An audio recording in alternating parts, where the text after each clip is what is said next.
What's up guys, Houndish here, and today it's Thursday, so as always we have This Week at Bungie. It is a fairly light TWAB this week, but there are a couple of useful updates to bear in mind. Bungie teased that they're working on future content. It looks like we're also going to get some info for Festival of the Lost this year pretty soon.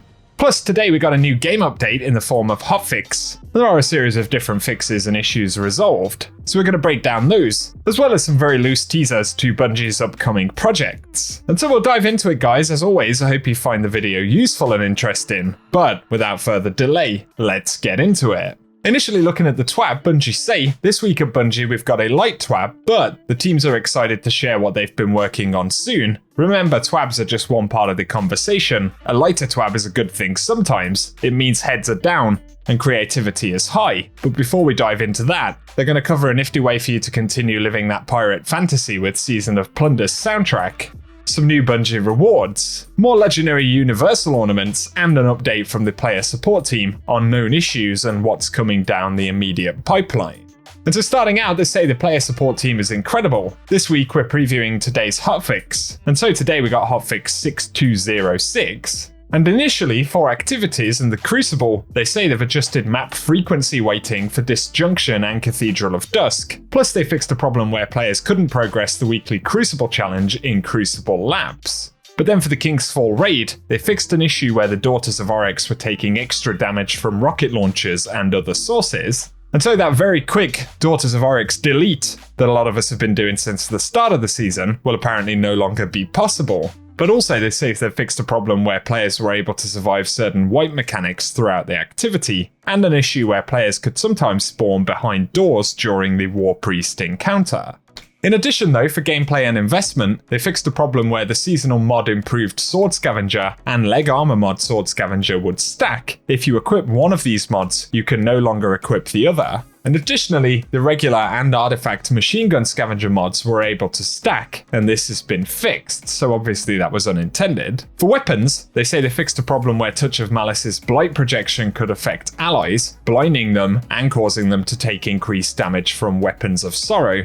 Plus an issue where the Touch of Malice final round was incorrectly doubling its damage when hitting a divinity field. So a couple of fixes for that exotic, but for abilities, they fixed an issue where the Spark of Feedback fragment could cause abilities, buffs and debuffs to stop functioning in rare cases. And finally, for platforms and systems, the big one here is that they fixed an issue with the 120Hz refresh rate option missing from PS5 and Xbox Series X. So if you play on those platforms, finally, that will be working again. They also removed embedded links in Korean purchase dialogues that are not functional, and a crash that could occur at startup on PlayStation 4 when users own a large number of platform entitlements. So various little fixes right there. Give us your thoughts below. And then in the TWAB, they say about the Crucible Quitter pop-up that they're currently investigating a problem where players will mistakenly receive an early match quit pop-up when launching directly into another activity from the Crucible post-match screen.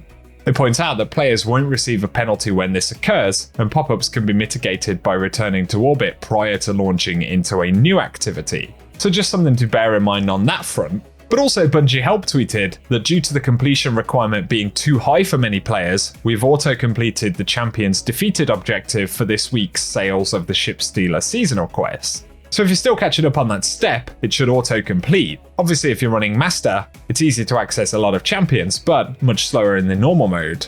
So they've decided to make that adjustment. And finally, for known issues, Bungie points out that the Queen's Wrath perk on the Wishender exotic bow works inconsistently on PvP maps. And then the 9 Lives Ghost Shell is missing flavor text, but also duplicate shader rewards can drop from bright engrams. There's an issue where public event dialogue audio on Nessus doesn't properly trigger when participating in an event, and turrets in Catch Crash activity being overly bright. Then finally, players may be killed when activating the bells in Duality. So a few other things to bear in mind right there, and hopefully we'll see some more fixes for those shortly.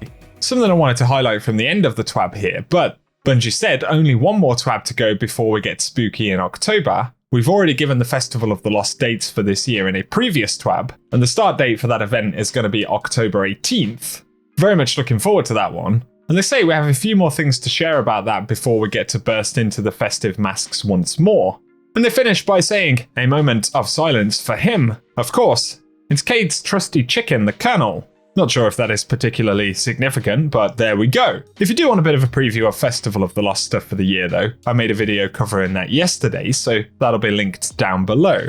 And getting further into the TWAB, they talk about Bungie rewards. So they say for any Bungie rewards members that have been kicking butt and taking enemy names in Season of Plunder, this season's soundtrack is available through the Bungie store for free. And so if you want to check some of that out, they say simply play through the Salvage and Salvation mission located in the Helm and have your account tied to your Bungie store login, and you're ready to jam, and the link for that is in the TWAB, which I'll drop down below. They also say though that we've got some other goodies, including that little Lucent moth that we showed off during the recent Destiny showcase. We can see an image of some of the Bungie store stuff here. And they say players who complete the Beacon's guidance quests by deciphering the locations of hidden treasures can purchase an exclusive Beacon's guidance hat that'll only be available this season.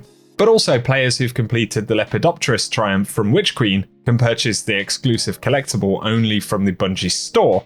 So if you're after some real life goodies, new stuff is available in the store.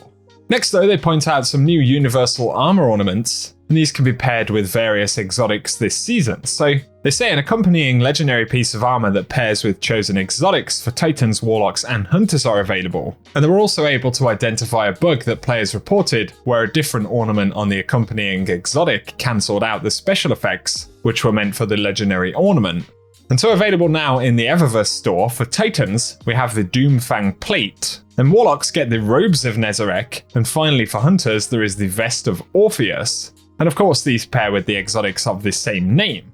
So if that sounds interesting, I believe they are silver purchases, but nonetheless you can check them out via the store, get previews and things like that. And the final part from TWAB is a response to September's national disasters, and they say, "We've been devastated by the crisis occurring in communities around the world due to Hurricane Fiona, Super Typhoon Namadol, and the recent earthquake in Mexico.